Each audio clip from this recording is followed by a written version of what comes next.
Just need a breath. The next story is about the migrant caravan, or the migrant caravans. I think it's plural now. It's like a new trend. It's like, let's get a bunch of people together. We'll get MSNBC, we'll get CNN, we'll get NPR, we'll probably get Univision. I don't know if they're there.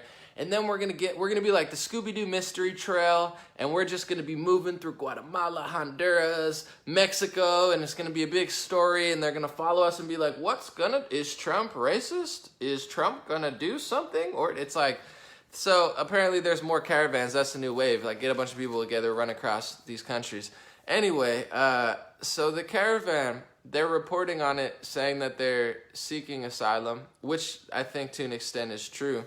But what they're not reporting on, and it's weird because it was reported in Mexican television, of course only a few right-wing outlets really reported on it, maybe one local news, unfortunately.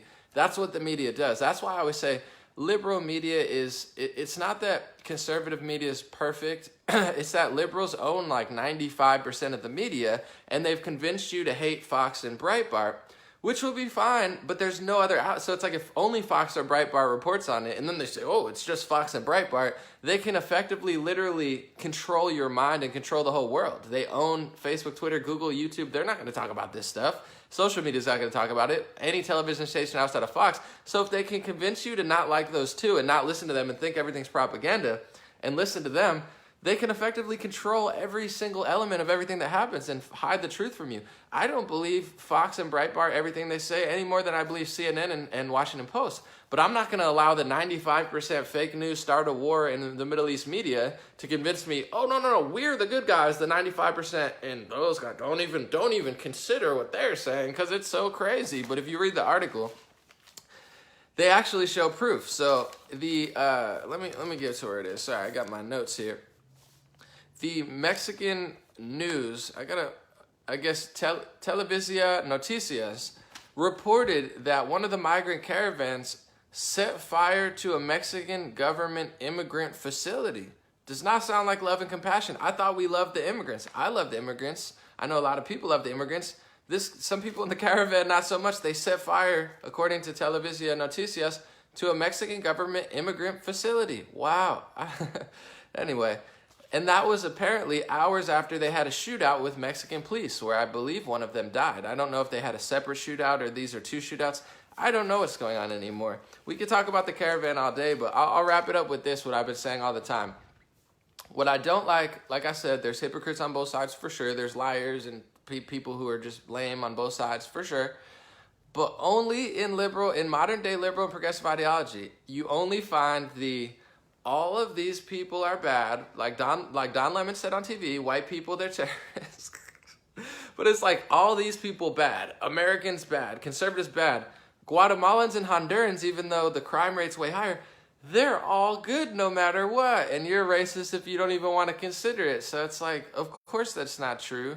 People flee those countries because the economy's not good, the government's probably more corrupt, and the crime is always not at the rate that you'd want to be. Not saying that they're bad countries, they're beautiful, but it's absolute lunacy to just set the precedent that 10,000 people could come together, no matter who they are. They could be from Somalia, from Syria, from Libya, from Africa, from the Middle East, from Canada, from the US, from anywhere. They could be any sort of criminal, they could be this affiliation, this organization, and just be like, no, we should definitely let them come into the country because they're just seeking asylum.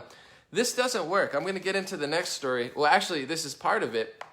The UN, and this shows the hypocrisy. People on the left, progressives, and anti-war people should not get duped by this. You should know this. I'm going to tell you. The international officials of UN and the UN Refugee Agency told Trump, you have to take the migrants in to seek asylum. You have to allow them. We didn't found this country to listen to Europe. We founded it to not listen to Europe. But more than that, the UN is responsible for the refugee crisis, literally. So this is what hypocrites the UN are, and this is what hypocrites that fake neocon conservatives that aren't really conservatives and fake liberal warmonger liberals who aren't really liberals. This is the big dupe that I'm trying to explain to people. So they created bigger conflicts in Syria and Libya than there already previously were. So they create a conflict, they leave those countries into ruins, and they let those countries get hijacked by terrorist organizations and extremists who are enslaving people. And then they say, oh, you got to take in the people now because we messed up. So you got to take it in Germany, and you got to take it in Sweden, and you got to take it in Trump, no matter, or you're a bad person. But they created the crisis that destabilized Syria and Libya. And there's reports from my friend Trecca. It's just a speculation on his part rather than a report. But he thinks that 25% of the refugees that went to Europe were ISIS members. Of course they were, because no one's checking. Because when it comes to mainly left-wing ideology, but right-wing is guilty sometimes too, there's not a lot of common sense. They say, oh, we got to be nice for sure. I'm all about love and compassion, but I don't want to let ISIS members or people that are burning down immigrant facilities into the country. But they don't have that like on button where it's like common sense.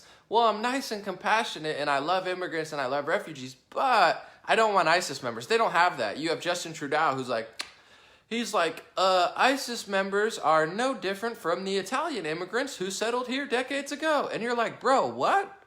He didn't say Muslims. He didn't say Muslims are no different than Italian immigrants. He said ISIS members are no different than Italian immigrants. It's like, bro, what's wrong with these people? So it's just like the Caravan. I'm sorry, UN. You destabilize Libya. You destabilize Syria. You're helping to destabilize Europe. You're trying to destabilize Canada. You're trying to destabilize the United States. You've already shown me that you have no sort of common sense switch for who's a refugee, who's a terrorist organization, who created the refugee crisis, you and your friends and your politician friends. And then you tell us that we have to take in the conflicts and problems that you start. It's almost, there's two options here, folks, and you can decide for yourself. Either one, they're really delusional and they're just out of control like Looney Tunes who need help and they're actually trying to do a good job, but they're not, but they're trying.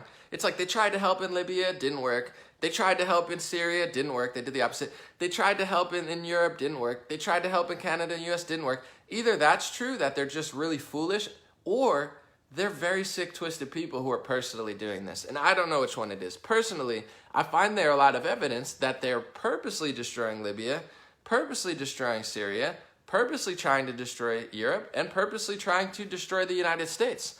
I don't know if it's because they're just off the rails and they mean to do well and they're not, or if that's their agenda is like to destroy.